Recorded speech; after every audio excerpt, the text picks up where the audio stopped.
Spiderman no way ഹോമില് സ്പൈഡർമാനും green ഗോബ്ലിനും തമ്മിലുള്ള climax ഫൈറ്റില് തന്റെ എല്ലാ ശക്തിയും എടുത്ത് സ്പൈഡർമാൻ സ്റ്റാച്യു ഓഫ് ലിബർട്ടിയുടെ ഷീൽഡിലേക്ക് ആഞ്ഞിടിക്കുമ്പോൾ ആ ഷീൽഡിലേക്ക് ശ്രദ്ധിച്ചു നോക്കിയാൽ സ്പൈഡർമാന്റെ പഞ്ചിന്റെ ആഘാതത്തിൽ ആ ഭാഗത്ത് ഒരു കുഴി പോലെ രൂപപ്പെടുന്നുണ്ട്.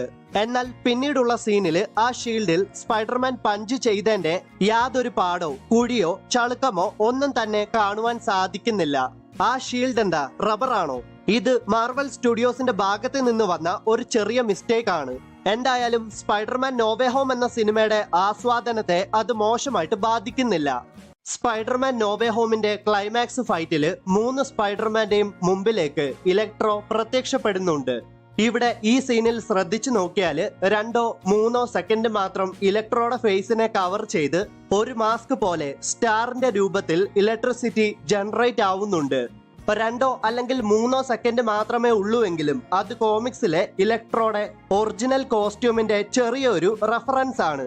ഞാൻ പറയുന്നത് സത്യമാണോ എന്നറിയാൻ ഈ 2 ഫോട്ടോസും തമ്മിൽ ഒന്ന് കമ്പയർ ചെയ്ത് നോക്കിയാൽ മതി. Spiderman no way ഹോമില് electro comic accurated കോസ്റ്റ്യൂമിൽ വന്നാൽ നന്നായേനെ എന്ന് എനിക്ക് പലപ്പോഴും തോന്നിയിട്ടുണ്ട്. നിങ്ങൾക്ക് അങ്ങനെ തോന്നിയിട്ടുണ്ടെങ്കിൽ കമന്റ് ചെയ്യുക. സ്പൈഡർമാൻ നോവേ ഹോമില് ഡോക്ടർ സ്ട്രേഞ്ച് ഒരു സ്പെല്ല് കാസ്റ്റ് ചെയ്യുന്നതോടെ പീറ്റർ പാർക്കർ അഥവാ സ്പൈഡർമാന്റെ ഐഡന്റിറ്റി ലോകം മറക്കുവാണ്.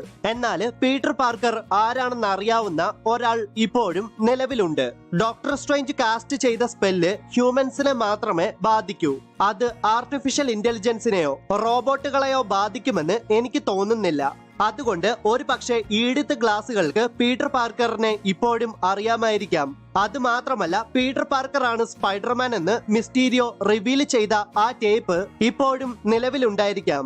അത് മാത്രമല്ല പീറ്റർ പാർക്കറും MJയും സ്പെൻഡ് ചെയ്ത സമയത്ത് അവർ എടുത്ത ഫോട്ടോസും മറ്റു കാര്യങ്ങളുമൊക്കെ ഇപ്പോഴും നിലവിലുണ്ടായിരിക്കുമെങ്കിലോ? അപ്പോൾ പീറ്റർ പാർക്കർ ആണ് സ്പൈഡർമാൻ എന്ന് തെളിയിക്കുന്ന പല റിസോഴ്സസുകളും ഇപ്പോഴും നിലവിലുണ്ട്. ഓർക്കണം, ഡോക്ടർ സ്ട്രേഞ്ച് സ്പെല്ല് കാസ്റ്റ് ചെയ്തതോടെ ലോകം മറക്കുന്നത് പീറ്റർ പാർക്കറിനെയാണ്, അല്ലാതെ സ്പൈഡർമാനെ അല്ല. സ്പൈഡർമാൻ നോവേ ഹോമില് പീറ്റർ പാർക്കർ അഥവാ സ്പൈഡർമാൻ തന്റെ വില്ലന്മാരെയെല്ലാം ഹാപ്പി ഹോഗന്റെ അപ്പാർട്ട്മെന്റിലേക്ക് കൊണ്ടുപോകുന്നുണ്ട്. ഹാപ്പി ഹോഗന്റെ അപ്പാർട്ട്മെന്റില് സ്റ്റാർക്ക് ഇൻഡസ്ട്രീസിന്റെ ഫാബ്രിക്കേറ്റർ പീറ്റർ പാർക്കർ കണ്ടെത്തുന്നുണ്ട്. പീറ്റർ പാർക്കർ സ്റ്റാർക്ക് ഇൻഡസ്ട്രീസിന്റെ ഫാബ്രിക്കേറ്റർ കണ്ടെത്തുന്ന സമയത്ത് ഇവിടെ ഈ സീനിൽ ബാക്ക്ഗ്രൗണ്ടിലായിട്ട് ശ്രദ്ധിച്ചു നോക്കിയാൽ ടോണി സ്റ്റാർക്കിന്റെ അയൺമാൻ സ്യൂട്ടിന്റെ ഒരു പെയിന്റിങ് നമുക്ക് കാണുവാൻ സാധിക്കും. ഇതേ പെയിന്റിങ് നമ്മൾ മാർവൽ സിനിമാറ്റിക് യൂണിവേഴ്സിലെ മറ്റൊരു മൂവിയിൽ കണ്ടിട്ടുണ്ട്. അതായത് അയൺമാൻ 2-ല് ടോണി സ്റ്റാർക്ക് തന്റെ വർക്ക്ഷോപ്പിന്റെ വോളിൽ തൂക്കിയ അതേ പെയിന്റിങ് തന്നെയാണ് ഇവിടെ ഹാപ്പി ഹോഗന്റെ അപ്പാർട്ട്മെന്റില് നമ്മൾ കാണുന്നത്. സ്പൈഡർമാൻ നോവേ ഹോമിന്റെ ക്ലൈമാക്സില് പീറ്റർ പാർക്കർ തന്റെ പുതിയ അപ്പാർട്ട്മെന്റിലേക്ക് മാറുകയും തനിക്കായിട്ട് ഒരു പുതിയ സ്പൈഡർമാൻ സ്യൂട്ട് ഉണ്ടാക്കുകയും ചെയ്യുന്നുണ്ട്.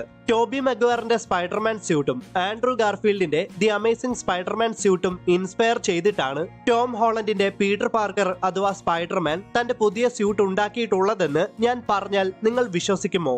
എങ്കിൽ വിശ്വസിക്കണം. കാരണം സ്പൈഡർമാന്റെ ആ പുതിയ സ്യൂട്ട് നിങ്ങൾ ശ്രദ്ധിച്ചു നോക്കിയാൽ ആ സ്യൂട്ടിന്റെ ഫ്രണ്ട് സൈഡ് ടോബി മഗ്വയറിന്റെ സ്പൈഡർമാൻ സ്യൂട്ടുമായിട്ട് നല്ല സാമ്യമുള്ളതായിട്ടും ആ സ്യൂട്ടിന്റെ ബാക്ക് സൈഡ് ആൻഡ്രൂ ഗാർഫീൽഡിന്റെ ദി അമേസിംഗ് സ്പൈഡർമാൻ സ്യൂട്ടുമായിട്ട് നല്ല സാമ്യമുള്ളതായിട്ടും നമുക്ക് മനസ്സിലാക്കുവാൻ സാധിക്കും. ഒരു പക്ഷേ ടോം ഹോളണ്ടിന്റെ സ്പൈഡർമാൻ ഭാവിയിൽ MCUവിൽ തിരിച്ചെത്തുകയാണെങ്കിൽ ഈ സ്യൂട്ട് തന്നെയാകും സ്പൈഡർമാന്റെ ഒഫീഷ്യൽ സ്യൂട്ട്.